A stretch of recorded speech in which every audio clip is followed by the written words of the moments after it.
Hello guys, welcome to Almas fashion. இன்னைக்கு நம்ம பார்க்க போகிற டிப்ஸ் என்னன்னா, ஸ்லீவ்க்கு கர்வ் லைன் எப்படி மார்க் பண்ணணும்னு தெரியலையா? வாங்க பார்க்கலாம். இந்த மாதிரி டிப்ஸ் எல்லாம் தெரிஞ்சுக்க அல்மாஸ் ஃபேஷனை ஃபாலோ பண்ணிக்கோங்க. இப்போ ஸ்லீவோட கர்வ் லைன் எப்படி மார்க் பண்ணணும்னு பார்க்கலாங்க. ஃபஸ்ட்டு உங்கள் ஸ்லீவோட லென்த் மார்க் பண்ணிக்கோங்க. அதுக்கப்புறமா மேலே இருந்து கீழே நான் 3.5 இன்ச் மார்க் பண்ணுறேன்.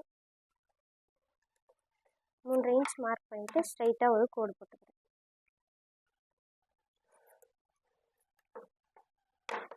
கோடு போட்டதுக்கப்புறம் இந்த 3.5 இன்ச் மார்க் பண்ணதில் இதோட சென்டர் பாயிண்ட் மார்க் பண்ணிக்கிறேன்.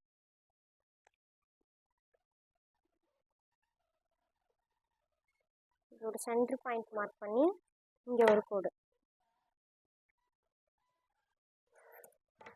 போட்டதுக்கப்புறமா உங்களோட ஹாம்கோல் லைன் எவ்வளவோ அதை இந்த கார்னர்லேருந்து ஹாம்கோல் லைனை மார்க் பண்ணிக்கிறேன்.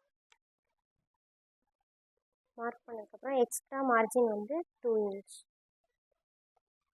மார்க் பண்ணிட்டு இந்த கீழே இருக்க போர்ஷனோட இதோட சென்டர் பாயிண்ட்டும் மார்க் பண்ணிக்குவோம்.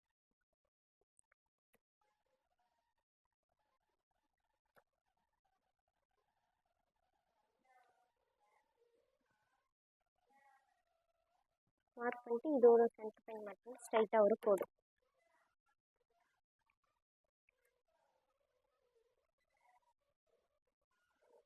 போட்டு இப்போ இங்கேருந்து இங்கே ஒரு 1 இன்ச் மார்க் பண்ணிக்கலாம். 1 இன்ச் மார்க் பண்ணிட்டு கடைசியாக உங்கள் ஸ்லீவ் ரவுண்டு எவ்வளவோ அந்த ஸ்லீவ் ரவுண்டை கீழே மார்க் பண்ணிக்கோங்க.